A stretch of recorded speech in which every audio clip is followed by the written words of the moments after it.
Bienvenidos al podcast del Aprendedor, donde encontrarás conversaciones donde aprender y comprender, sobre gente atípica y diferente, con mucho de contar e inspirar. Charlas donde explorar rutinas, hábitos, habilidades, libros y todo aquello que puede resultar útil para mejorar un cachito de nuestras vidas. Muy buenas a todos. Hoy tenemos con nosotros a Almudena Hernández Ruiz Gómez, madrileña, doctora en Historia de América por la Universidad Complutense de Madrid, profesora titular de Historia de América de la Facultad de Geografía e Historia de la Universidad Complutense de Madrid desde 1980 hasta la actualidad. Sus líneas principales de investigación son el Caribe español, siglo XIX, política exterior de Estados Unidos hacia Iberoamérica, y bueno, pues es un poco donde se ha dirigido su obra, ¿no? Entre sus publicaciones cabe destacar la de Desamortización en Puerto Rico, ¿vale? El libro de Simón Bolívar, Norteamérica a finales del siglo XVIII y los Estados Unidos, además de un sinfín de artículos de especialidades y conferencias, etcétera, etcétera, ¿vale? Y es director actualmente de la revista Complutense de Historia de América, desde 2015 hasta hoy, ¿vale? Así que nada, Almudena, bienvenida al show. Bien hallado, César. Te quería preguntar, la primera pregunta es, ¿qué personaje histórico te hubiera gustado ser? Pues mira, a mí me hubiera encantado, yo creo que es de formación profesional, pero me hubiera encantado haber participado en la conquista de América. Ajá. Pero en la primera fase, o sea, la primera mitad del siglo XVI, ¿no? Y no es un periodo que me guste a mí especialmente, pero sí me hubiera encantado haber descubierto aquellos parajes, aquellas imágenes que nos relatan los cronistas, que leemos en la literatura y tal. Y especialmente Hernán Cortés.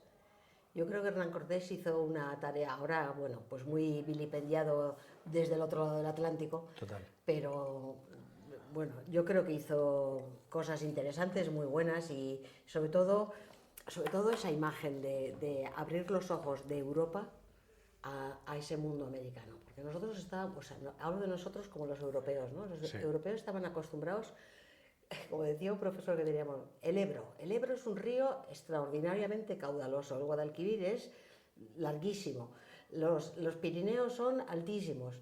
Vayan ustedes a América y vean un río que es el Amazonas, que es el más grande del mundo, con una cantidad de ramificaciones que va desde el Pacífico hasta el Atlántico, y unas montañas que algunas superan los 5.000 metros de altitud, y entonces se van a dar ustedes cuenta de realmente la importancia que tiene la naturaleza en el mundo americano.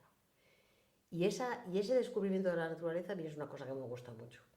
Lo mismo que cuando vas un poco de excursión en parajes nuevos, ¿no? y vas viendo, anda, mira, una gruta aquí. Nosotros he estado yo recientemente con mis hijos en Navarra, y hemos ido a ver las cuevas de las brujas de Zugarramurdi. Ajá. Y yo es que me estaba imaginando a las brujas riéndose, además, y descolgándose por los agujeros de la misma cueva, ¿no? O sea, es que, no sé si es que tengo mucha fantasía o no, pero bueno, eso sí me hubiera gustado, haber vivido. Concretamente un personaje, bueno, quizá Hernán Cortés, pero porque tiene un modelo de asentamiento, de penetración en el continente mexicano que es muy peculiar, sobre todo por la cultura azteca que había allí y la forma en que él lleva a cabo todo ese proyecto.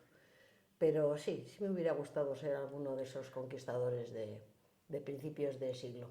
¿Y te apasionan por qué? ¿Por el verdadero desafío al que se enfrentaron? Sí. ¿Por lo que encontraron? Sí, por porque eso. yo creo, yo acabo de hablar ahora de la naturaleza, es que yo creo que eran hombres que realmente no se paraban ante nada. O sea, si tenían que subir los Andes para ir pues hasta que se descubre, por ejemplo, el Machu Picchu, que es la ciudad sagrada de los incas, ¿no? Toda esa lucha del hombre contra la naturaleza, yo solo la conozco en América, y además está reflejada en la literatura hispanoamericana. Hay un libro de Rómulo Gallegos, un venezolano que se llama Rómulo Gallegos, que se titula Doña Bárbara. Y entonces narra la relación de una señora que se llamaba Doña Bárbara, que tenía una especie de cortijo, una estancia, que es donde con ganadería y todo eso. Y un hombre que va detrás de ella, pues en algunos momentos parece que un poco interesado y tal. Y doña Bárbara está representando la selva amazónica, la selva que hay. Y al final el libro termina con la selva se lo tragó. O sea, doña Bárbara le mató y acabó con él. Tuve un tiempo en los cursos de doctorado, un venezolano muy gracioso, que había montado con un amigo suyo una especie de restaurante, bueno, un resort de esos que llaman ahí, con un amigo suyo. Y él era venezolano y el amigo también. Y lo montaron pues cerca de, ya casi llegando a las llanuras del Orinoco, o sea, ya entrando en la selva. Y en una riada el río se llevó el restaurante y no le quedó nada.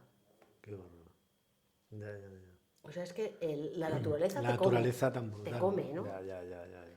Tampoco es que conozca mucho. Ya. A mí la parte de la historia del Oriente no me atrae nada, ¿eh? Ya. Te atrae mucho más. A mí Asia no me gusta nada, vamos. Nada. Ten cuidado porque aquí la audiencia Ya. asiática puede sentirse, Sí. ¿no? Ofendida. No, es la historia lo que no me atrae, ¿no? Ya. Hay algunas cosas de África que sí, pero poquito. Y a mí lo que me gusta realmente es la de América. ¿Y tú quién crees que sería hoy en día un Magallanes, un Elcano, un Pizarro, un Hernán Cortés en nuestro tiempo? ¿Político? No tiene por qué ser político, puede ser un empresario, puede ser Steve Jobs, me lo invento, ¿eh? Te he puesto un ejemplo. O sea, para ti, ¿quién sería ahora mismo, actualmente? Una pregunta muy complicada, ¿eh? Sí. ¿Tú sabes lo que hizo Magallanes para llegar a la India?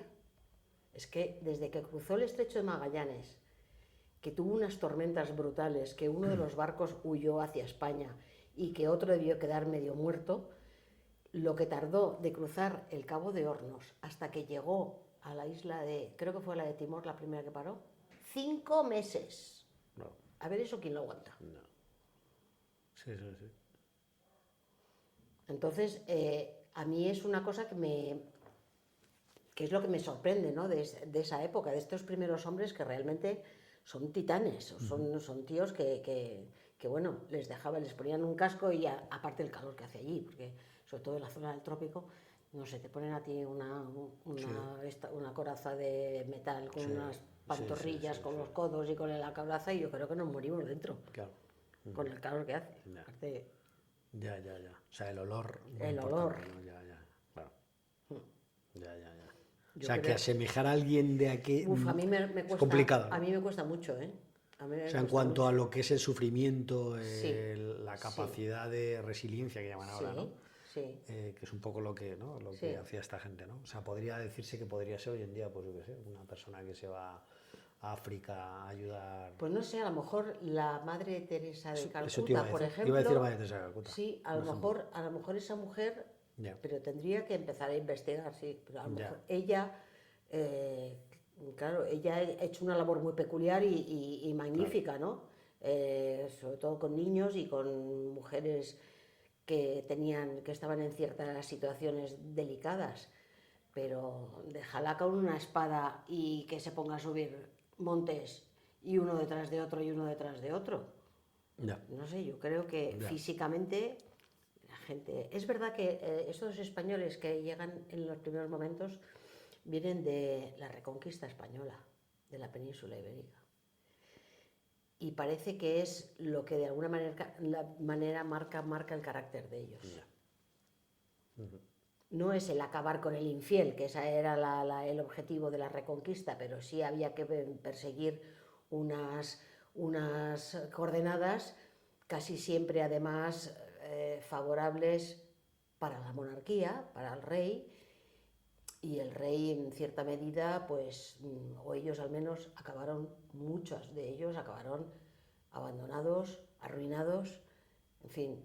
Ellos buscaban el honor. ¿O qué buscaban? ¿Qué es lo que realmente la honra? El ellos, honor, la gloria. Sí, la gloria más bien. Más bien. La gloria más bien.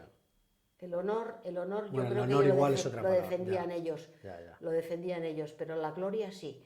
Y el impulso ese que daban, que les motivaba a ellos para seguir a un capitán, a toda la hueste detrás del capitán, aunque hay algunos párrafos de la historia que no le seguían a todos, Sí. pero sí es verdad que tiene mucho, no sé, mucho valor, mucho heroísmo, yo entiendo, vamos. ¿Y cómo crees que la historia hubiera cambiado si los españoles hubieran conquistado América del Norte y viceversa los británicos en Latinoamérica? ¿Tú crees que hubiera cambiado mucho la historia? Totalmente. Totalmente. Totalmente. ¿Y cómo crees que sería ahora Bueno, el mundo? vamos a ver, los españoles llegaron hasta lo que sería el sur de Alaska, ¿vale? Ajá. Sí, O sea, claro. que de una parte de Canadá, que los ingleses hubieran llegado, hubieran hecho la conquista o la explotación colonial en la parte de Sudamérica, pues no tendríamos que hablar. Tienen cosas buenas también, pero no tendríamos ni color con lo que se puede trabajar. Yo, fíjate, creo que la razón está en que ingleses, franceses y portugueses fundamentalmente llevan a cabo una colonización. Los españoles no. ¿Qué diferencia hay? Los españoles llevan la cultura. O sea, si ellos son la colonización, los españoles, ¿qué hacían? Los españoles llevaban la cultura, llevaban una religión, que será luego todo lo vilipendiada que tú quieras, pero llevaban la religión. Que los miembros de las órdenes mendicantes, franciscanos y dominicos sobre todo, y luego los jesuitas en la parte del Paraguay, trabajaron infinidad con los indígenas, enseñándoles cómo se labraba la tierra, cómo se picaban las piedras. Es que ellos fueron la mano de obra de las catedrales, por ejemplo. Entonces, los españoles llevan una religión, unas leyes que se llaman de Indias, que es el mejor cuerpo jurídico que hay en la época, de 1638 creo que es el año, si no me confundo, donde lo primero que se hace es respetar la vida del indio, cosa que no hace ninguna colonización. No. Llevan la educación, hay escuelas para indios. Sí. Llevan música, llevan formas de enseñarla, lo que llamamos nosotros la última expansión española en América, que es toda la zona de California hacia arriba, que la llevan a cabo los franciscanos. Todo eso, hay un aprendizaje, entre todas esas misiones hay un aprendizaje sobre todo de trabajar la tierra, como los jesuitas en la zona de las misiones del Paraguay. ¿Y tú crees que de ahí la leyenda negra tiene mucho, ¿no? Ha hecho mucho efecto? La leyenda negra tiene mucho de política. Claro. Tiene mucho de política. Inclusive hoy, ¿no? Sí. Hoy, en la actualidad tiene su... Sí. Cuando dices de política, ¿a qué te refieres exactamente? Pues mira, la leyenda negra, sobre todo, nosotros responsabilizamos normalmente a los ingleses, pero los franceses también, porque además yo creo que el francés es muy chauvinista y tiene, luego hablamos si quieres de cuando los Borbón llegan a la corona española, ¿no? Y los alemanes, es un triángulo de, digamos, entre comillas, Centroeuropa, donde se ha diseñado desde 1648, cuando se firma la paz de Westfalia, es cuando nosotros decimos que empiezan a nacer las verdaderas relaciones internacionales, porque los ingleses son los que diseñan ¿cómo lo llaman ellos? El balance of power, es decir, el equilibrio de poder. ¿Qué quiere decir ese equilibrio de poder? Que no haya un país que esté por encima de los demás, que esto sea una especie de reparto. ¿Y España molestaba en eso. Y también hay que tener en cuenta los holandeses, ¿no? Que También, mucho, porque en esa época eran una potencia... Sí. Comercial fundamental. Claro. Los primeros, sobre todo el 16 y mitad del 17, fundamental. Claro. Y entonces, a partir de ahí se empieza a diseñar, pues como dice Elvira Roca, el español es tozudo, es un burro, no sabe leer, es un animal, todo es negativo. todo es negativo y encima ha hecho mal la conquista, ha matado a los indios. Tú fíjate, hemos matado indios, porque además, como ya usamos el plural, hemos matado indios, hemos hecho unas barbaridades tremendas. Si nos ponemos a comparar colonizaciones, estamos años luz. Pero lo de España o sea, lo del Reino de Castilla, ¿fue una Sí. colonización o fue un mestizaje? ¿O es lo No, mismo? fue ¿O un no sé? mestizaje, no es lo Fue un mismo. mestizaje, no es lo mismo, ¿no? No, no. Por te quiero decir que ellos No, hicieron, no. por eso, para entender No, con no, una no, palabra, no. o sea, sería Es mestizaje que, es que versus la colonización. base del asentamiento español es el mestizaje. Ya. A ver, que te busquen a ti en la zona de las 13 colonias inglesas del origen de Estados Sí, sí, Unidos, sí, que sí. te encuentren a ti mestizos, que no hay. Y dentro de esa leyenda negra que estabas definiendo el perfil Sí. del español, ¿no? Del castellano, Sí. ¿no? Que definían los que promulgaban, ¿no? La leyenda negra, para ti, igual la pregunta es un poco complicada, pero ¿cómo es el perfecto español? ¿Qué quiero decir con esto? Que si ellos decían que la leyenda negra era esto y A esto y ver. esto, ¿tú crees? Antes de llegar al perfecto español, quería decirte una cosa.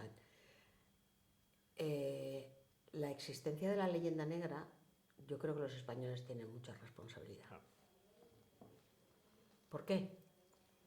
Porque Se la han creído. hasta 1948 no se publica un libro en España contra la leyenda negra. Te hablo Hasta 1948. 48, que es de un tal, no me acuerdo del nombre, Juderías, el apellido es Juderías. Entonces, ¿esto qué quiere decir?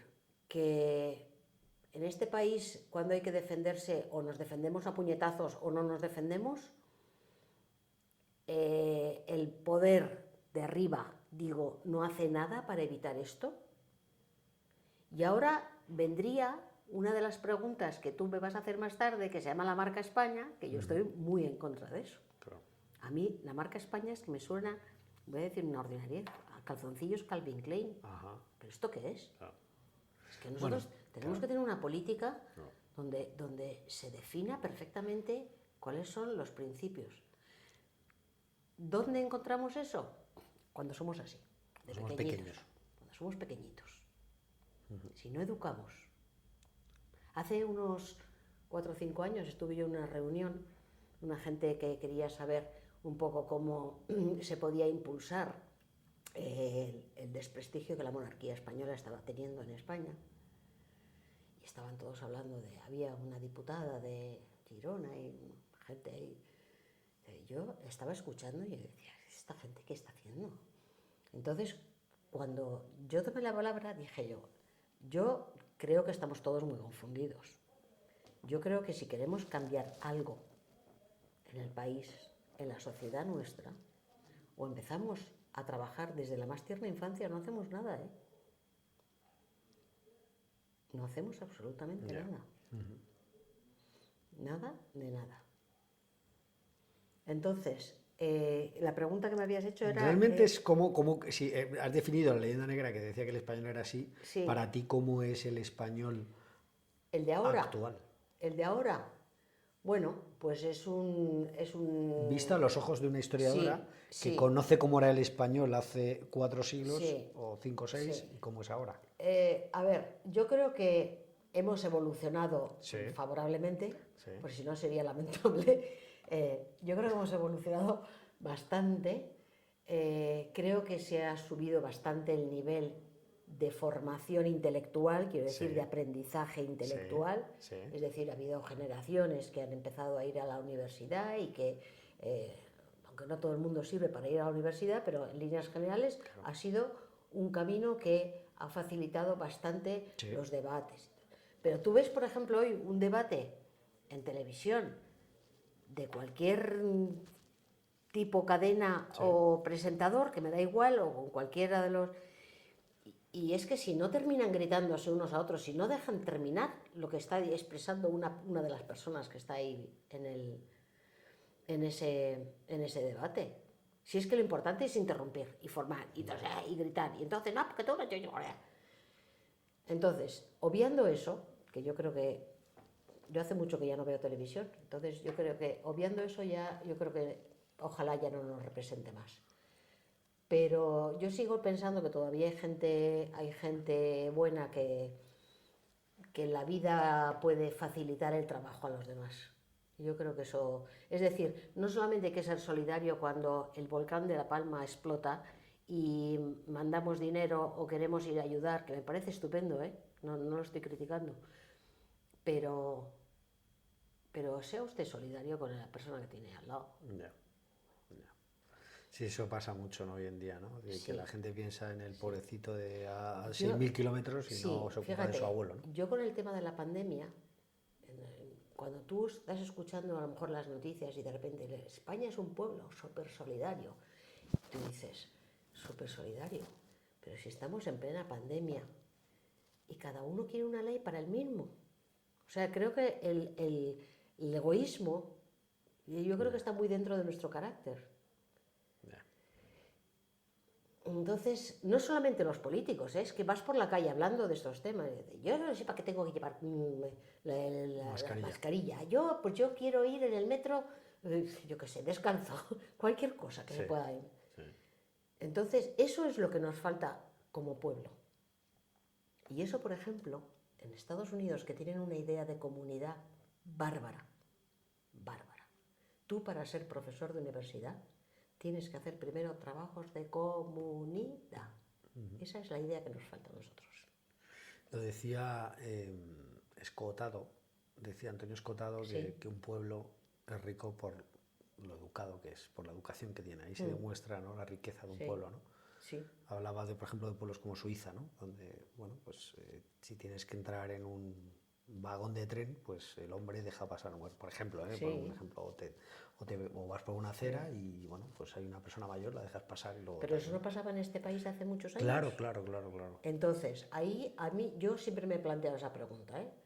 Porque ahora la juventud, yo doy clase, entre otros grupos, a los de cuarto, que son maravillosos. Y ¿Qué edad tienen? Los de cuarto, pues depende. 21, 22 años. Sí, 22 hasta 70. Sí, total. ¿No? Y los de primero. Hay una diferencia.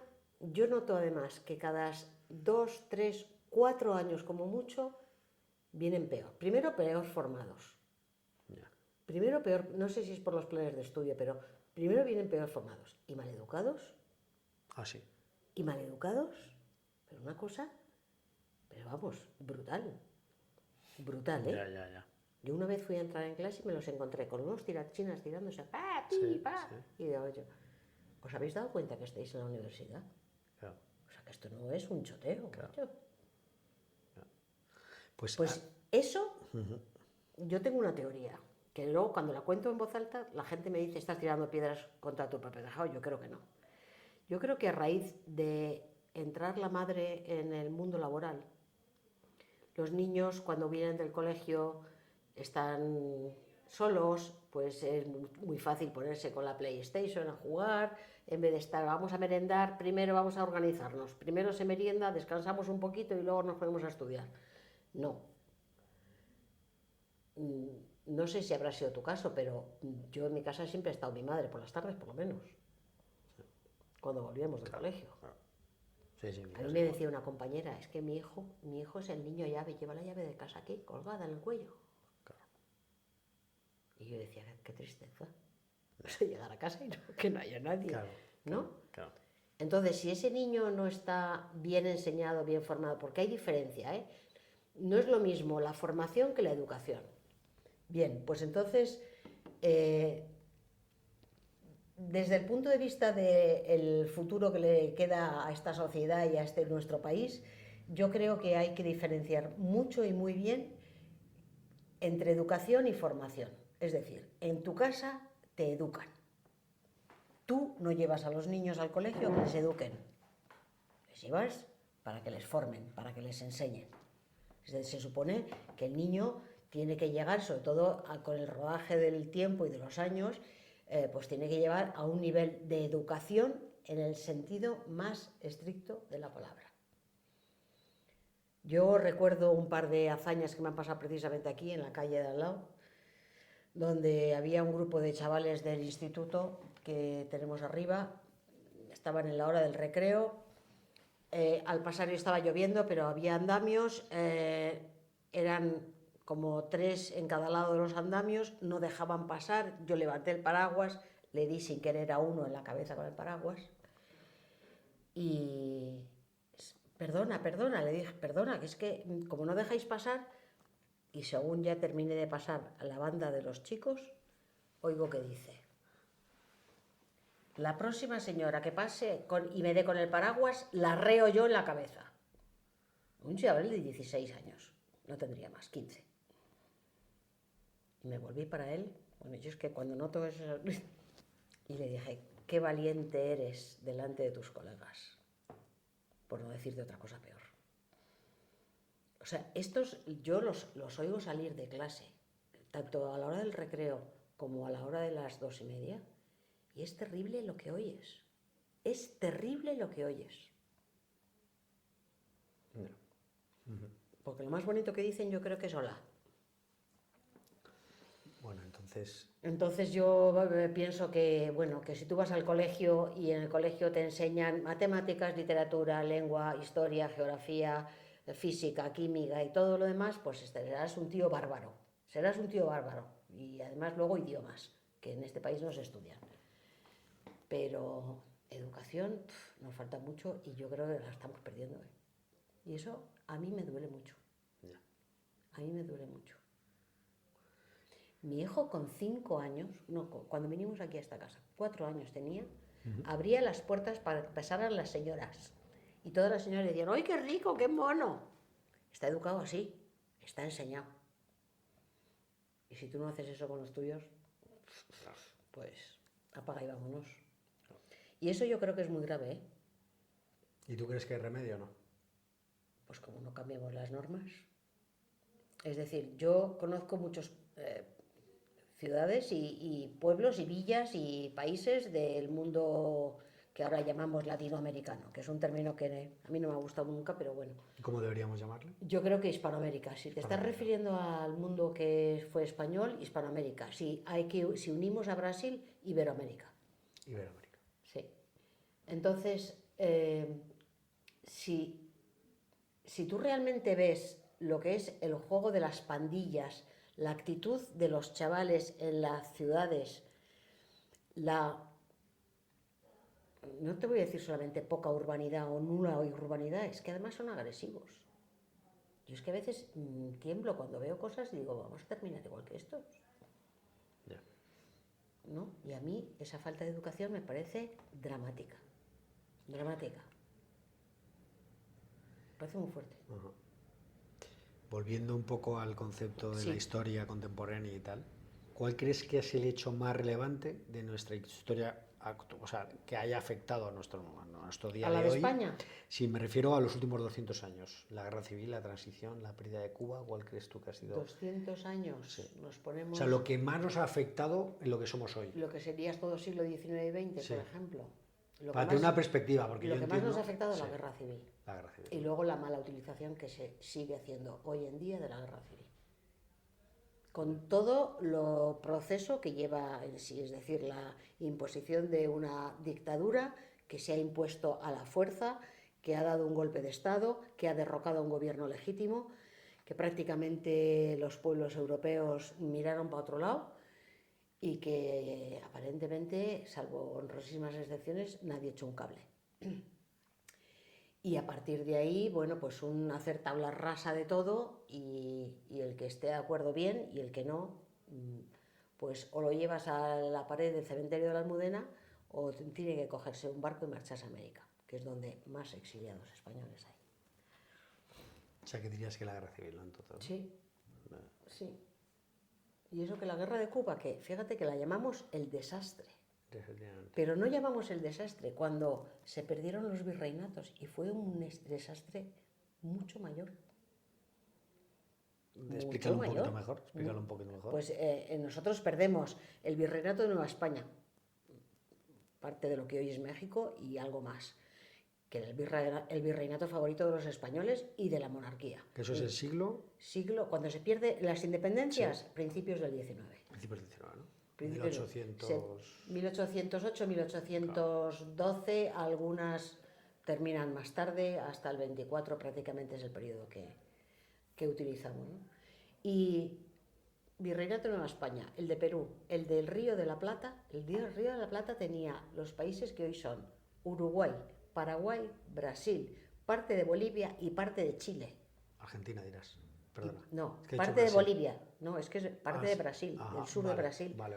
Parte de Bolivia, parte de Chile y toda Argentina. Toda Argentina. O sea, son extensiones kilométricas. Y luego el último, el Virreinato de Nueva Granada, más pequeñito arriba del todo, que incluía Venezuela, Colombia, Panamá y Ecuador. Entonces, Esos mediados de 1800. no, eso es pones 1808 o 1824, es el periodo que nosotros utilizamos para manejar el proceso de independencia, sí. El primer tercio del siglo XIX. El primer tercio. Y ahí se perdió todo, ahí se abandonó todo. No fue el principio del fin, ¿no? Sí, es que no solamente dejó de venir la plata americana, que era muy valiosa, algo por lo que iban detrás los ingleses. Pero los ingleses van a colonizar, van a explotar comercialmente y económicamente los pueblos. Por eso, la pregunta que me hacías antes no es lo mismo una cosa que otra. O sea, tú llevas una cultura, tú llevas una formación, tú llevas un aprendizaje, bien o mal, algunas cosas salieron bien, otras no salieron tan bien o salieron peor, pero desde luego no, España no va a obtener la explotación económica como hizo Inglaterra. Cuando estos países se independizan, Inglaterra entra al abordaje en el espacio iberoamericano, incluyo Brasil, ¿eh? Se hicieron los dueños y señores del comercio. Fueron los que plantaron todas las vías ferroviarias del continente sur. ¿Y tú crees que con toda la extensión de miles de kilómetros cuadrados, esas líneas férreas pueden comunicar, por ejemplo, Buenos Aires con Córdoba, o Córdoba con Asunción, o Asunción con La Paz, o La Paz con... Sí. No comunican a las ciudades, no comunican a los pueblos, porque son líneas ferroviarias que van del centro de explotación, una hacienda, una estancia, un ingenio, cualquiera de las unidades económicas de explotación, de ahí al puerto.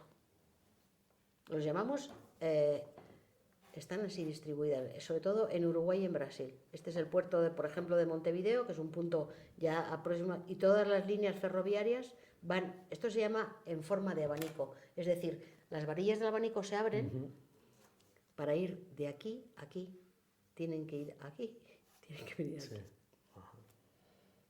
Es mucho más caro, es mucho más lento, la población no se comunica.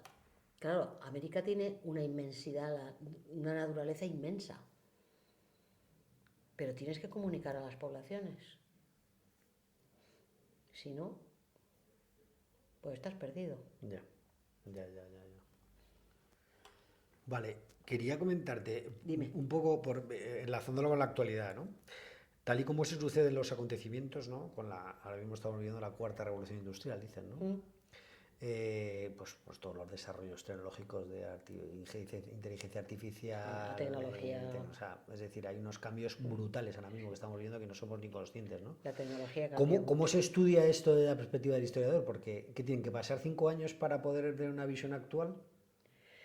Normalmente el historiador pide empezar a estudiar la historia 25 años atrás. Es decir, nosotros tenemos que tener perspectiva. Claro.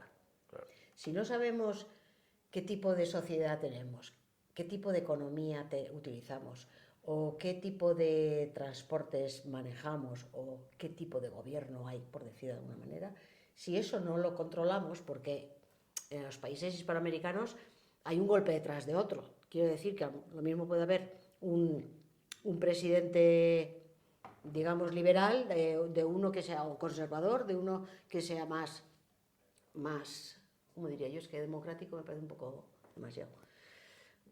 Un conservador de un liberal, vamos a decir así, ¿no? Entonces, la posibilidad de que esto pueda ocurrir sobre el escenario nuestro, el escenario español, nosotros demandamos esos 25 años para atrás. Por ejemplo, nosotros en nuestras clases, todavía no conozco a nadie que haya empezado a estudiar el siglo XXI.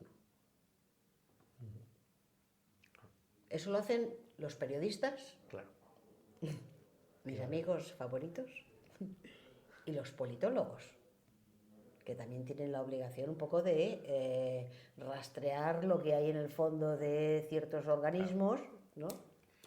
¿Por qué dices que los periodistas son tus amigos preferidos? Porque no me gustan nada. Ah, ¿no? ¿Y por qué no? Porque no me gustan nada, porque yo creo que dan una visión muy sesgada y muy manipulada de las informaciones. No sé si es que hay detrás algún interés en que sea así, no lo sé. Que me imagino que sí, porque como todo es don dinero, no sé. Te iba a preguntar, Rico, ¿cómo crees que ha evolucionado el historiador del siglo XXI, ¿vale? Y te iba a decir, ¿un historiador es un periodista de la historia y no de la actualidad? No, nunca. No. ¿Cuál es la diferencia? No. El periodista, ¿tú has oído alguna vez, a ver, qué ejemplo te podría poner yo? Estás hablando, por ejemplo,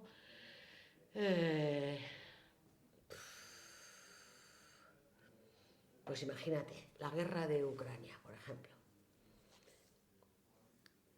¿Tú has oído alguna vez algún periodista explicarnos por qué Rusia tiene interés en Ucrania? Yo no, ¿eh? Yo no. En cambio, el historiador, ¿qué es lo que hace? Investigar más allá, más atrás. Tiene que estudiar las relaciones internacionales, la economía, la sociedad, todo lo que en el pasado haya podido acontecer para que tú tengas un juicio lo más exacto posible.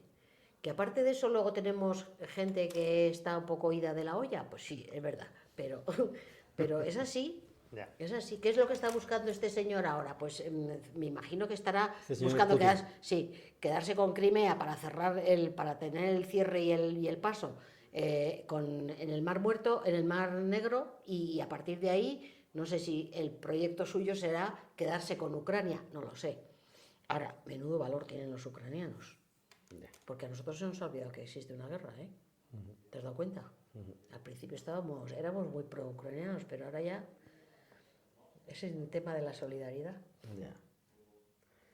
que a veces da un poco de miedo o de pena, no sé. De hecho, ayer salían las noticias que éramos el mayor comprador de gas ruso, creo, o sea, de petróleo ruso, de Europa. Creo recordar. ¿Y los alemanes del gas? No lo sé. ¿Dónde les hemos cortado el grifo? ¿Dónde me explique usted? No. ¿Ves cómo dan informaciones sesgadas? No. Y entonces tú no puedes hacerte una idea de realmente lo que está pasando en el mundo, sobre todo con noticias internacionales. Que yo creo que lo internacional mueve el mundo. Lo mueve la economía, de base, ¿vale? Pero por encima de la economía, el siguiente escalón yo creo que son las relaciones internacionales. Oye, y si viniera un extraterrestre y te preguntara sobre una obra, un libro, donde mejor se comprende la historia moderna de España, ¿cuál le dirías? ¿Moderna o actual? Pero la contemporánea, ¿no? La contemporánea, sí. De la historia de España. Pues yo creo que últimamente ha habido libros muy interesantes y muy trabajados. Quiero decir que, bueno, tenemos profesores, yo conozco los de la Complutense y creo que tenemos un elenco de, no solo catedráticos, también profesores titulares que son magníficos. Y ha habido, bueno, pues tenemos ahí, por ejemplo, a Juan Pablo Fusi, que ha sido director de la Biblioteca Nacional. Tenemos a Pierre Vilar, que no es español, Pero ¿y qué libro dirías de Juan Pablo Fusi? El de Juan Pablo Fusi, una historia mínima de España. Mira, que pues, es, oye, pues muy que de es nuestros tiempos, ¿no? Sí, historia mínima de España. Historia mínima de y España. Él es profesor de contemporánea. Y yo eso lo tengo escaneado porque lo cuelgo en el campus virtual de los de primero, que la asignatura que doy en primero es Historia Política Social de España y Hispanoamérica. Para que vayan leyendo. Del siglo XX. No, moderna y contemporánea. Vale. Bueno, yo les quito la parte del principio, pero a Taporca no hay que estudiar. Porque es que tenemos 4 meses para una asignatura, entonces no puedes, ya tienes que... Empezamos en los Reyes Católicos y tiramos para adelante. Claro. ¿Sabes? Con lo que hay. Así que... ese libro, ¿no? Dirías, ¿no? ¿Y alguno más? Juan Pablo Fusi es un libro muy sencillito, muy pequeño, muy tal... Muy claro. Sí, muy claro. Y luego, clásicos, bueno, pues tienes una obra que empezó haciendo Menéndez Pidal, que se llama Historia de España. La conocemos como Historia de España Menéndez Pidal. Son 30 y muchos tomos así. Que luego la siguió un profesor, que ha sido profesor mío en la facultad, que era magnífico, que se llama José María Jover Zamora, se llamaba Jover Zamora. Cada tomo está dedicado a una parcela, a un periodo, a una... Pero claro, esos ya son libros que no llevamos de bolsillo, porque si eso te lo llevas a tu casa, te revienta el brazo. Eso tiene que ir a una biblioteca, ¿no? Sí, tiene que estar en una biblioteca. ¿Pero una biblioteca específica o una biblioteca de un barrio? No, yo lo tengo en casa, por ejemplo. Pues yo lo tengo en casa. ¿Los 30 tomos? Sí, los 30 y tantos, sí, porque me las regaló mi padre. ¿Y se llama entonces? Historia de España, nosotros se llama Historia de España, pero vale. Le llamamos Historia de España de Menéndez Pidal. De Menéndez Pidal. Sí. Ya. Y bueno, si quieres ir, ahora mismo no recuerdo, pero a lo mejor del siglo XIX tienes capítulos tienes las independencias, tienes la economía, tienes la sociedad, tienes el reinado de Fernando VII, el de Isabel II. O sea, yo creo que de cada siglo debemos de tener en esa obra 6 o 7 tomos. Claro. De cada periodo. Y te pregunto, ¿es necesario ser una rata de biblioteca para aprender historia? ¿O se puede ser un experto de otra manera? Es decir, viajando, depende a dónde surfeando por la red. ¿A dónde quieres llegar? ¿Cómo se hace para ser historiador? Pero historiador de nivel, Historiador de nivel. tienes que hacer archivo. Claro. Tienes que hacer Y eso. hacer archivo significa... Es muy importante hacer archivo. Hacer archivo es ser una rata de biblioteca. Ser una rata de biblioteca. Pero con papeles. O sea, una cosa son las fuentes primarias, que es ir a un archivo. Aquí tenemos, nosotros utilizamos mucho, por ejemplo, el de Sevilla, el de Indias, el Archivo General de Indias. Aquí yo he hecho mi tesis doctoral en el Archivo Histórico Nacional, que está en la calle Serrano. Tienes infinidad de... Hay bibliotecas como la Washington Irving, que es de la Embajada de Estados Unidos, que es muy buena. En fin... ¿Está en la calle Serrano, en la Embajada de Estados Unidos o qué? ¿Esa biblioteca? Villanueva, me parece. A la calle Villanueva. Villanueva, antes de llegar a Serrano, creo que está ahí. Y luego tienes... Está la de la Biblioteca Nacional. Sí, claro. Justo. Tienes la Biblioteca Nacional, claro, que tiene unos fondos maravillosos. Y luego, volviendo otra vez a mi especialidad, tienes el antiguo Instituto Instituto de Cultura Hispánica, se llamó al principio en la época de Franco, porque fue el que lo fundó. Después se llamó... y ahora se llama AECID, que es Agencia Española de Cooperación Internacional y Desarrollo. Pero tiene una biblioteca buenísima, muy buena. Entonces, ¿cómo se hace un historiador? Como decía mi padre, le decía a un alumno suyo que tenía, que nos reíamos mucho con él: lea, Romero, lea. Lo estaba diciendo, dice. Sí. Y yo con esas 3 frases me decía, con estas 3 palabras de tu padre. Lea, Romero, lea, sí. ¿no? Primero se me bajó la chulería que yo traía del instituto, claro. Y luego si no lees no aprendes. Yo, por ejemplo, en el colegio nunca, jamás he estudiado de la Segunda República para acá. Jamás. Y te puedo decir que hoy no es que sea una experta, porque me ha gustado mucho el tema, pero me he interesado en saber la historia más cercana a mi generación, que es la Segunda República, desde los años 30 hasta donde pueda llegar. A mí me parece apasionante esa época. O sea, a mí me encanta. Y, por ejemplo, culturalmente, la época de principios del siglo XX hasta la Guerra Civil, culturalmente hablando, es súper rica. Claro. Súper rica. Sí, sí. Es donde tenemos después, además, a todos los profesores de universidad y catedráticos que se exilian a América. Claro. Y que eso beneficia a América, sobre todo a México, que es donde más se reúne. Más se fueron, ¿no? ¿Y qué aconsejarías a alguien que quiera meterse en el mundo de las ciencias sociales, en concreto en la historia? ¿Qué le aconsejarías? ¿Qué le aconsejaría? Sí. Pues yo creo que tendría que empezar por hacer una carrera de historia. Pero iría más de la carrera, leer, ¿no? Primero leer, ¿no? Leer mucho. Es que en la carrera se lee mucho, claro, Claro. Por ejemplo, la especialidad de historia en la UNED es durísima, pero durísima. Y luego hay universidades donde tienen una proyección en ciertas especialidades que es mejor que en otras. Por ejemplo, la Carlos III, Derecho es brillante, brillante. En historia, la Autónoma ha tenido unos años atrás muy buena reputación, ahora ya no se oye tanto hablar de ella. Pero bueno, hay universidades que sí están formando muy bien a los alumnos y cuando tú estudias una carrera, te están recomendando ya unas lecturas. Claro. Cada programa viene con la lectura añadida. ¿Y tú crees que hoy en día ya con el mundo audiovisual que tenemos y tal, la historia se puede complementar con todo el... Sí, se podría vídeos, complementar. on Yo demand, pongo podcast? bastantes vídeos en clase, Sí. pero no es suficiente. El vídeo es...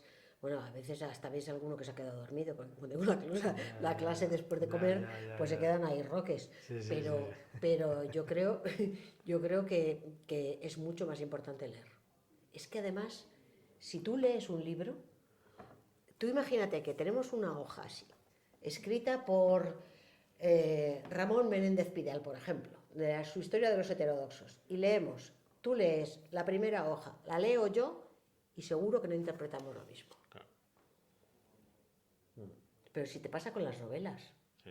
¿a ti no te gusta más leer novela que ver la novela en cine? Sí, sí, sí. Pero es que en el audiovisual te deja muy clara la imagen. Ya, está claro. En el libro no. profundiza. Y en el libro tú vas con todos los aprendizajes Claro. que tiene. Luego hay libros que además merece la pena volverlos a releer mucho más tarde, ¿eh? Claro. Porque no, la primera lectura que has hecho no es suficiente o no has absorbido todo lo que te dicen. ¿Tú como profesora incides mucho en este tipo de temas? Sí, Sí, ¿no? sí. Yo sobre todo los de primero, porque los de primero tengo que hacer carrera con ellos. Tengo una obligación con ellos. Y lo primero que les mando es que no lean Wikipedia y que bajen a la biblioteca, que tenemos una biblioteca fantástica en la facultad. ¿Por qué? Porque crees que Wikipedia... Wikipedia ha tenido de siempre muchos errores. Ahora ya está mejorando un Y en poquito, conceptos, ¿eh? o sea, yo Wikipedia siempre he entendido que para conceptos genéricos está bien porque vas directamente al grano y lo ves directamente desde tu móvil. Sí, pero eso es lo fácil. Claro. Eso es lo fácil, Pero te sí, lo han hecho, ¿eh? Claro, te lo han claro, resuelto. el concepto. Yo lo que voy es, luego ya cuando quieres profundizar en algo ya no, evidentemente. Claro. Ya Y no luego, entras ahí. mira, ahora mismo, si estamos hablando de tecnología, tú metes dos palabras en la barra de Google y te salen un montón de trabajos. Sí. Que dices, joder, se puede empezar ya a construir, no sé, una Ya. idea de este tema, ¿no? A mí me gusta, por ejemplo, mucho, nosotros en cada asignatura tenemos 4 prácticas. Inicialmente fueron 6, ahora las han reducido a 4. Yo todos los años las cambio. El año pasado, ya me lo reconocieron ellos, pero yo ya lo sabía. Les hice trabajar muchísimo, Sí. pero muchísimo. De los 4 temas que hay, el último es tema libre, pueden hacer lo que quieran, como si quieren hacer folclore, canto y baile y versos, me da igual. Pero los 3 anteriores pongo yo el título. Y puse el año pasado un título sobre revistas de la segunda mitad del 19, revistas hispanoamericanas, segunda mitad del 19, primeros 30 años del 20. Hicieron unos trabajos, pero de quitarse el sombrero, ¿eh? De quitarse el sombrero. Ya.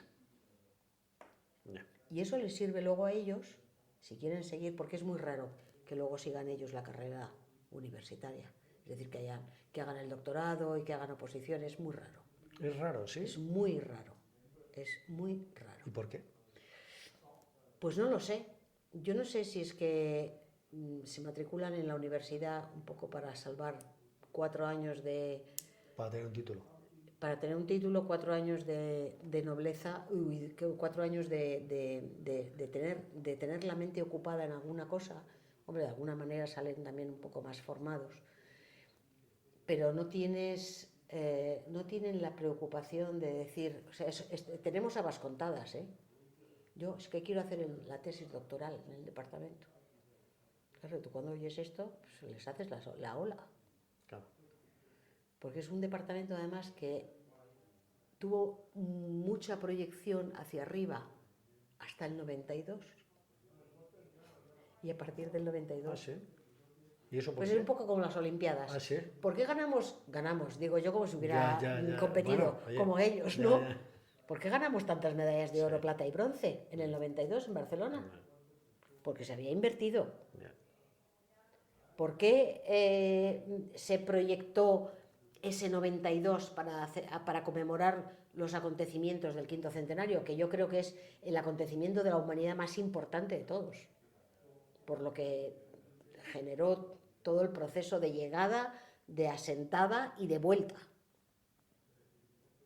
Pues lo importante de Colón, no, yo ya me desvío a mi tema. No, sigue, Lo sí, te iba a preguntar sobre él. Lo importante de Colón no es que llegara, es que volvió. Es que supo volver. Hizo el famoso tornaviaje, que es tirar para arriba y coger los vientos alisios. Tirar para arriba hacia la costa de Carolina, de las dos Carolinas de Estados Unidos, y tirar hacia el este, y así con los vientos alisios pudo llegar a España. Eso es realmente la gran revolución del descubrimiento. La vuelta. La vuelta. Qué curioso. Se llama el tornaviaje. ¿Y la ida la hizo alguien antes que Colón? Que Colón, sí. ¿No? Primero los vikingos en el norte, en la zona de Groenlandia, que bueno, la gente no les suele dar mucha importancia, es decir, se cita, cuando tú hablas de los primeros asentamientos, se cita, pero no le das importancia porque no hay un asentamiento definitivo y continuo. Es decir, eso no duró muchos años. Y luego tenemos la famosa teoría del piloto anónimo, porque sabía el señor Colón que al otro lado del océano había unas tierras. ¿Por qué? Porque regresó una nave muy maltrecha y uno de los pilotos, uno de los marineros, él lo recogió, lo llevó a su casa, le estuvo cuidando, le salvó la vida durante por lo menos algunas horas y le estuvo contando. Venimos de aquellas tierras, unas tierras que están hoy al norte de entre Venezuela y Colombia, en el Golfo de Darién. Y Colón en el segundo viaje se escapa sin decir nada, en un barco, con sus más fieles marineros, y se va hacia allí. Y encuentra lo que le han dicho. Y encuentra muchachos de una edad aproximada de unos 15 años, con rasgos europeos. Oye, ¿y un personaje como Américo Vespucio fue tan relevante en la historia? Bueno, realmente lo que Américo Vespucho hizo es, sobre todo, es favorecer. Vespucho se hizo. Vespucho, Vespucci. Vale, entonces lo he dicho mal. Vespucho. No, sí, es igual. Nosotros lo decimos Vespucho porque lo españolizamos todo. Vale. Pero Vespucho lo que realmente hizo creo que fue una carta, un mapa que hizo de lo que se había hallado al otro lado del Atlántico, y a partir de ese momento en Europa, yo no sé si la leyenda negra empieza ahí, en Europa aquellas tierras les empezó a llamar América. Por eso te lo preguntaba. Pero España nunca la llamó América, la llamó las Indias, que era donde pensaba el señor Colón que había llegado. España no llamó a aquellas tierras América, yo creo que hasta muy finales del 18, principios del 19, ya con la época de la independencia. O Nuevo Mundo o las Indias. En los documentos vienen así, vamos. Ya. Siendo tú, como eres profesora, ¿vale? Un poco, pues entiendo que hay cosas que te motivan más que otras, ¿no? Sí. Pero ¿qué es lo que más, o sea, dentro de las cosas que te motivan, qué es aquello que realmente, o sea, dentro de la historia te gusta más, este tipo de personajes? A mí dentro de la historia, bueno, sí. yo empecé investigando el Caribe español, es decir, Cuba, sí. Cuba, Puerto Rico y algo de Santo Domingo. Eso es lo que empecé estudiando, tanto en lo que era entonces la memoria de licenciatura tesina, como luego en la tesis doctoral. Y estuve un tiempo trabajando sobre esos temas. Luego empecé a dar una asignatura que a mí al principio me producía cierto rechazo, que se llama Estados Unidos. Pero empecé a estudiarla. Empecé a estudiarla porque me propusieron dar una clase de esa asignatura. Y claro, hay que prepararla. Y empecé a encontrar unas cosas muy interesantes. Y terminé trabajando las relaciones entre el coloso del norte y los pobres latinoamericanos, iberoamericanos o sudamericanos, ¿no? Sí. Y aquellos, eso es una parte de mi investigación que a la que he dedicado bastante tiempo. Llevo unos años sin publicar muchas cosas porque la revista del departamento me quita muchísimo tiempo. Claro. Muchísimo tiempo. Ya. Porque hay que corregir pruebas 2 veces y ahora queremos que no sé si se va a conseguir o yo antes voy a renunciar porque se quieren hacer 2 números al año. Ajá. Con lo cual... Y ahora haces uno. Ahora hacemos uno. Ajá.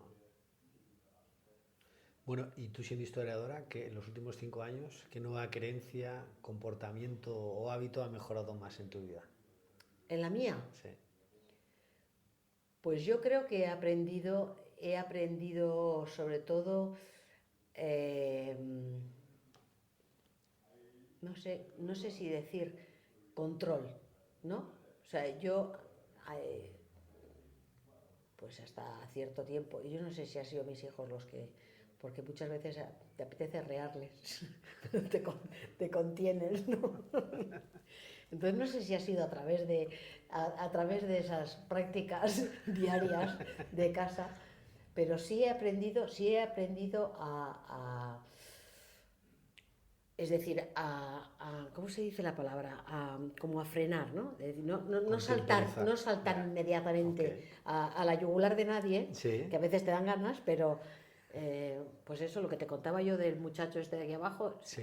me hubiera vuelto y le hubiera dado una bofetada o le hubiera dado con el paraguas Ya. en otros O tiempos. sea, lo que ha mejorado tu vida es la contención. Sí. Has desarrollado Sí, la contención. Sí. ¿Y eso viene porque meditas, por alguna razón? No, hubo un tiempo que nos dedicábamos, mi hijo el mayor y yo, a meditar, pero yo ya veía que este para meditar no está. No. Claro. Claro. No. Entonces, bueno, pues lo terminamos dejando, ¿no? Yo creo que es la experiencia de la vida, porque es importantísima la experiencia. Y por medio de esa experiencia vas aprendiendo y entendiendo la lógica y dices, oye, Y hay no lo saltes. Y hay muchas veces que te contestan de malas maneras y dices, oye, mira, te a la mierda. Ya. O qué sé, Ya. lo dejas pasar, ¿no? Ya. Lo dejas pasar. Pero si tienes la posibilidad de frenar y de parar y de pensar. Yo, por ejemplo, cuando he tenido problemas gordos en casa, pues antes de dar una solución inmediata, esto es lo que hay que hacer, que es, por ejemplo, es lo que tienen que aprender ahora mis hijos, que no lo saben hacer todavía, pues son muy jóvenes. Vamos a comprar un terreno para meter los caballos. ¿Perdona? ¿De dónde vamos a sacar el dinero? Es que yo no tengo dinero para comprar nada. Eso es lo primero. Pero, entonces, ¿yo qué hago ahora? Ahora, hoy en día, ¿qué es lo que hago? Vamos a pensar. Sobre todo, frena y piensa. Y le doy muchas vueltas a las cosas. Muchas vueltas. Y soy bastante lenta tomando decisiones. Ahora te aseguro que si tomo la decisión, ya no hay para atrás. Ya no hay para atrás, ¿eh? Ya no hay para atrás. ¿Y cómo te ha ayudado un fracaso? O lo que te pareció un fracaso, luego, bueno, ha sido algo que te ha hecho triunfar. Lo que quiero decir un fracaso me refiero, pues yo qué sé, el examen que hiciste en el... O sea, quiero decir, visto en perspectiva, ¿vale? Yo creo que todos los fracasos son positivos. Creo. Vale, pero dime uno que luego te ha hecho triunfar después, porque luego, bueno, has conseguido, pues bueno... Pues yo, por ejemplo, la lucha que he tenido yo en mi departamento para yo alcanzar la oposición y poder llegar a conseguir una plaza, que al principio me dieron, con perdón, tortas, porque iba a decir otra cosa, con tortas por todos los lados, yo dije, yo voy a seguir, y yo voy a seguir, y voy a seguir. Y a la tercera lo conseguí. Y hoy en día te puedo decir que realmente a mí lo que más me gusta es la docencia. Yo disfruto en clase, además es que meto muchas pullas y muchos chistes y me río y tal. Y trato de hacer la clase más amable, más no como se hacía antiguamente, ¿sabes? Que venía el catedrático, todo el mundo. Sí. Bueno, mi madre contaba que tenía un catedrático en la facultad que se te caía el bolígrafo y si te agachabas a recogerlo del suelo te echaba de clase. ¿Cómo ha cambiado el asunto? Sí. Sí. Y ahora pídeles perdón a ellos. Claro. Sí, fíjate cómo eran las cosas. Y Almudena, ¿cuál ha sido la mejor inversión que has hecho en tu vida? Me refiero a inversión en tiempo, energía, dinero, ¿en qué? ¿Cuál crees que es la mejor inversión que has hecho en tu vida? Los estudios que tienen mis hijos, sin ninguna duda. Sin ninguna duda. Estudios universitarios, entiendo. Sí, y conseguir. ¿Cuántos niños hay ahora que no terminan que no llegan ni al bachillerato? Que no llegan. El otro día había un señor en casa que estaba arreglándome una persiana que se había roto y estaba diciendo que su hijo no quería terminarla. Eso se llama ahora. Y le dije yo, William, insístale, por lo menos hasta la ESO, si no quiere hacer bachillerato, pero es que tiene el graduado. Va a ser graduado y le va a ser más fácil conseguir. Ay, doña Alma, que usted no sabe lo que es, que no sé qué, que no sé cuántos. Sí, que yo sé que es muy duro batallar con ellos, ¿eh? Que no lo voy a saber. Es muy duro batallar con ellos. Como se les mete una cosa en la cabeza. Pues yo creo que sí. Yeah. Y tener esa formación que han conseguido, la han conseguido con su esfuerzo, por supuesto. Pero estás ahí, estás apoyando, estás diciendo. Mi hija, la pequeña, por ejemplo, no le daba la nota para entrar en veterinaria y el primer año tuvo que ir a Zaragoza, con aquel drama de separarse de su amachu, que le costó un montón también. Amachu es su pareja. Su mamá. Amachu Es perdón, mamá en euskera. Perdón, disculpa. Vale. No es ama, ¿no? Ama, no es amachu. Ama, pero el amachu vale. es como mamita, Vale, o sea, es más cariñoso. ¿Y el aita? ¿Y el aita? El aita es... ¿Cómo se diría? Aita, ¿no? Aita. El padre, ¿no? Ya. Vale, ¿y qué te hubiera gustado que te hubieran recomendado cuando empezaste tu viaje particular dentro del mundo de la historia? O sea, ahora con perspectiva, o sea, si a alguien que tiene 20 años y quiere hacerse la ruta que tú hiciste, ¿qué le hubiera recomendado? Yo sabes qué le recomendaría, Bien. Que en el momento, tú imagínate que encontramos a un muchacho que quiere hacer historia de América. Pues yo le recomendaría, fíjate lo que te voy a contar, terminas bachillerato con tu selectividad, con tu nota, para historia no se necesita mucha nota, con el 5 te basta, y me haría un viaje por toda América. Hay una novela hay un libro de Maruja Torres que se titula, creo que se llama Ar de América, que narra un viaje que debió de hacer ella en tren, en autobús, a dedo, de todo tipo, por toda América. Y hay otro viaje, a mí los libros de viaje me gustan mucho, y hay otro que es del Che Guevara, Diario de una motocicleta, que lo hicieron película también. Sí. Pues si lees la novela te vas a encantar, porque es que desde que empieza en la zona de Buenos Aires y de Córdoba hasta que llega a México, impresionante, ¿no? Y a mí creo que ese año sabático es importantísimo para la madurez. ¿Y eso justamente cuando hay que hacerlo? Terminas el bachillerato Sí, y antes de empezar la carrera, es que si dejas la carrera a medias, luego lo más probable es que no termines. Claro. Terminar el bachillerato y un año sabático. Claro. Eso lo hacen mucho los americanos. Sí, Claro. ya lo sé, Y por algo lo harán. ya lo sé. Por esa razón, seguramente. Ya lo sé. Y además se buscan la vida, o sea, no necesitan que papá y mamá estén detrás aportando el dinerito y papá que me mandes a Suiza, por ejemplo. Mira, uno de mis próximos episodios va por una persona que se ha recorrido en Latinoamérica Sí. de esa manera que estás Ah, qué contando. bonito. Pues a mí eso me hubiera encantado haberlo hecho. Claro. Me hubiera encantado. Bueno, yo le digo a mi padre que me voy a América un año entero con la mochila y 3 duros. Y creo que me da una bofetada que me deja incrustada en la ventana de frente. Ya, está claro. Es que es muy, muy diferente, ¿no? Oye, ¿y cuál es el libro que más has regalado? O sea, me hablabas de libros, ¿no? Sí. Dime cuáles son los 3 libros que más... O sea, el que más has regalado. Yo libros creo que no he regalado muchos. Vale. Por no decir que casi ninguno. Vale. Pero sí es verdad que los 2 últimos años hemos tenido ciertos fallecimientos en el entorno familiar. Yo cada vez que entraba en la biblioteca y veía, pues, estoy acordándome ahora de una colección de libros de Napoleón. Y yo tengo un primo que, según dice él es cardiólogo, según dice él, tiene todo de Napoleón. Y sabe de Napoleón más que nadie. curioso. Y dije yo, uy, ¿están en francés? Esto para Javi, please. Encontrabas otra cosa, y dice, esto para fulanito. O sea, en libros yo compro lo que a mí me gusta. Es muy difícil que lo que a mí me gusta te guste a ti, muy difícil. Y bueno, quizá para no errar o para no meter la pata, pues directamente no he solido regalar libros. El libro que fíjate, te va a sonar rarísimo, el libro que más me ha gustado siempre es El poema del mío Cid. Ese es tu libro favorito. Ese es mi libro favorito, que me lo he leído además como 4 o 5 veces. Me gusta mucho la novela histórica. Estoy leyendo ahora una que se llama Castellano, de Lorenzo Silva, que trata de la guerra de las comunidades. Me parece un episodio del levantamiento de la sociedad contra el rey, aquel rey que vino de Flandes, llamado Carlos I, y aquí le llamamos Carlos V.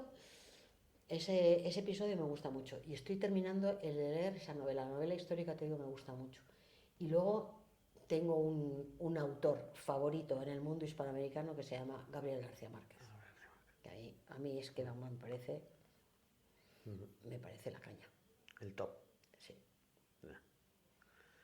Bueno, ¿y cuáles son tus próximos proyectos profesionales? Pues bueno, de docencia no creo que me quede mucho tiempo, pero yo creo que en el momento en que yo deje la dirección de la revista, yo creo que me voy a meter en un archivo. Tengo que buscar un tema que me apasione, porque los temas de investigación te tienen que gustar. Pues si no se hacen pesadísimas. Las tesis doctorales se hacen de pesadas. Claro, te tienen que son apasionar ladrillos. el asunto, claro, te tienen que apasionar el asunto. Yo he estado... Cuando dices meterte en archivo, ¿qué quiere decir? ¿Hacer una tesis? Meterte en un archivo, no, Sí. una tesis, Sí. un estudio, una Hacer investigación, estudio de un libro, investigación, no lo sé. Pero que venga referido, No lo sé. pero que tú eliges a propósito o que alguien te lo pida. No, yo lo elegiría yo. Ya. A mí ya no me manda nadie. Con el objeto de escribir un libro. Sí, con el objeto de escribir un libro. Sí, un libro, un Vale, artículo, un folleto, vale, yo qué vale, sé. vale. Alguna cosa así. Ya. Porque ya es algo que lo empiezo a echar de menos. Ya. Con todos los años que he estado en el Archivo Histórico Nacional, ¡buah! Madre mía. Empezar a echar de menos, ¿no? Bueno, ¿y qué personaje te gustaría encontrar en un podcast como este? O sea, ¿quién te gustaría que se entrevistara en El Aprendedor? De personaje actual, que se pueda... Oírle. Sí. Cualquiera que me aporte, a mí me encanta escuchar. Fíjate, a pesar de que hable mucho, me encanta escuchar. Eso lo dice una amiga mía muchísimo. Me encanta escuchar, me encanta aprender y me encanta que me cuenten cosas que no sé. O sea, lo mismo puede ser de literatura canadiense, por ejemplo, que de, no sé, de todas las cosas en las que yo creo que en ese sentido tengo bastante inquietud por aprender. Me da la sensación de que la he tenido siempre. Lo mismo que te he contado hace un ratito de lo que yo sé desde la Segunda República y la Guerra Civil y años inmediatamente posguerra, pues todo eso lo he aprendido yo sola. Te quiero decir, yo he leído. No he cogido notas, pero vas leyendo y leyendo. Y entonces te vas curtiendo, te vas formando, te vas haciendo tu puzzle en la cabeza y terminas haciéndote una composición del lugar, ¿no?